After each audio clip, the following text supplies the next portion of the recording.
Coming up, the opening date is finally announced for Remy's Ratatouille adventure in EPCOT. More Park Pass reservations open up for the 50th anniversary and immediately book up. Bob Iger's leaving the Walt Disney Company, and Bob Chapek comments on the future of the Disney College program. All that and more on the way. This is Mickey Views News. All who come to this happy place, welcome. Now I'm the king of the swingers, oh, the jungle VIP. I've reached the top and had to stop, and that's what's bothering me.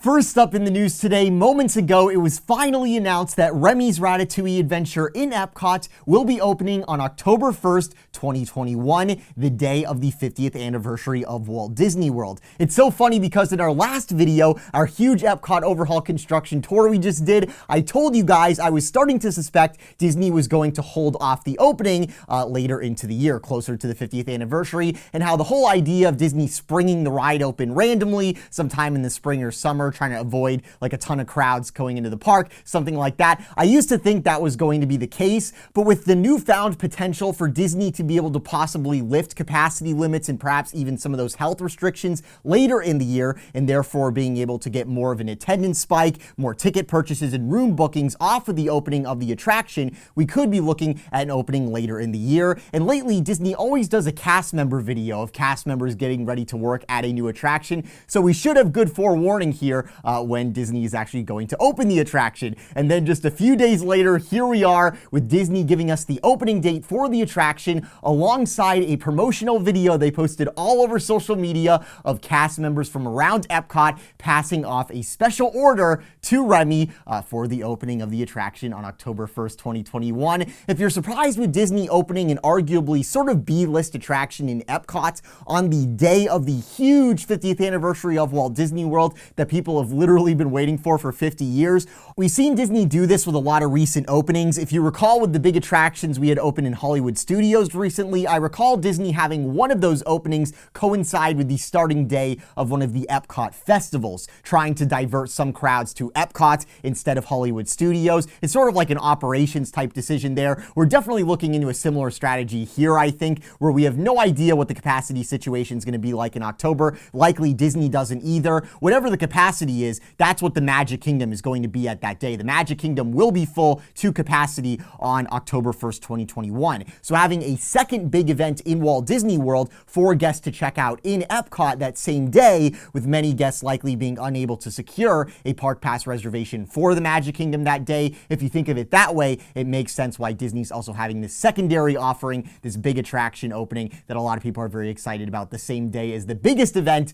that there is, the 50th anniversary itself in the Magic Kingdom. And don't forget, behind the France Pavilion where you're going to have Ratatouille, which is opening October 1st, you're also going to have the new Creperie, that counter service back there, which is also going to be opening on October 1st as well. That is going to be one very big day in Walt Disney World, some very exciting stuff, but I'm also nervous since I've yet to actually get any park reservations for this stuff yet. The way this is all coming together, while I do expect us to still have park reservations come this October, I do think capacity will be back to normal by then, and if not, very, very close. Speaking of, alongside this announcement in Disney's shareholder meeting today, more Park Pass reservations were released to annual pass holders for the October 1st date in the Magic Kingdom, which was previously booked up. Minutes after this news came out, I hopped on trying to get one for myself, and it had already filled back up by the time I got on there. So those October 1st Magic Kingdom reservations, they are going very, very fast every time Disney releases a batch of them. So you really got to be in tune with the latest, where as soon as you see something online about more reservations being up, any reservation type for that day in park, just hop on and secure them if you can,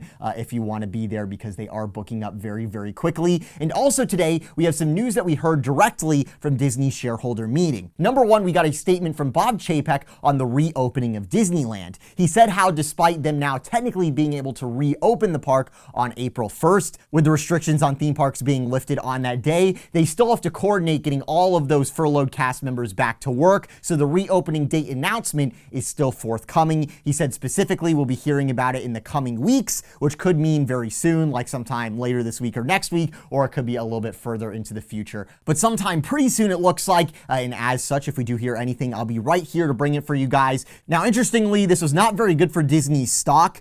Yesterday, the Walt Disney Company, they broke $200 on their stock price, which was a huge level of resistance that they finally broke, and it was off the news, off the expectation of news at the shareholder meeting about Disneyland reopening. And the fact that we did not get an actual date today is actually what I think sent the stock a little down, a little bearish today, the fact that we did not hear anything. But I do suspect when we hear about Disneyland's reopening and as things sort of return to normal here, we are going to see big things as far as Disney stock goes. That is not financial advice, but just something to keep in mind there. More interestingly, during the call, we found out that Bob Iger will be leaving the Walt Disney Company in December of this year. While he's not been the CEO this year at all, he is currently the chairman of the Walt Disney Company, and he is still very hands-on at the company.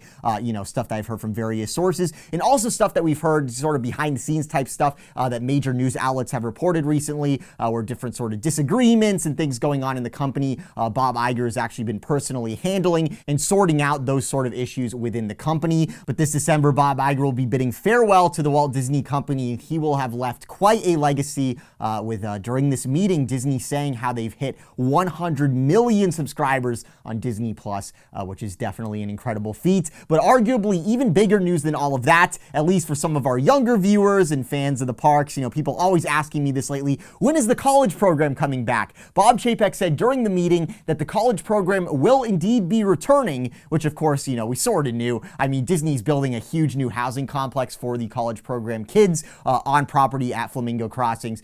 So Disney definitely, they weren't going to get rid of the college program or anything like that. It is a boon for them to have all that labor. But more specifically on the time frame, he said that hopefully by the end of the year, we will be back in business with our college program. So the question here is, does Bob Chapek mean back in business like Disney college program folks will be back working in the park by the end of the year? Or does he mean that the application process for the next, available semester, that's what will be up and back in business by the end of the year? The application process, maybe that's what he's talking about. We aren't sure what he meant on that, but I suspect we could see the Disney college program folks return sooner rather than later. But all in all, some great news for folks who want to do that. Your opportunity to work at Walt Disney World could be coming quite soon. So that's today's breaking Disney news. Be sure to subscribe to those notifications on so you don't miss any of these videos in the future with all the news that is still forthcoming. With Disneyland reopening, we'll have some more news on that soon. We'll have to see what the opening date's going to be. That is going to be a big, big deal, seeing that finally reopen. It's been closed for so long, literally a year, which is just crazy to think about. And it's so awesome for those cast members that have been furloughed all this time, finally returning to work. Also, if you missed it, be sure to check out our awesome EPCOT video we did this past weekend covering all the latest in that park. And if you'd like some awesome merchandise, be sure to check out our merch store, link in the description below, especially those geodesic designs where we got the masks and we got the shirts. People have been asking me a lot about the space gray geodesic all over print shirts, where I got it. I was wearing it on my recent live stream. I got it from my own store, so that's where you can find it, and it also supports these broadcasts. Thank you all so much for watching from the Mickey V's Magic Studio. This is Brayden. I'll talk to you soon. Have a magical day.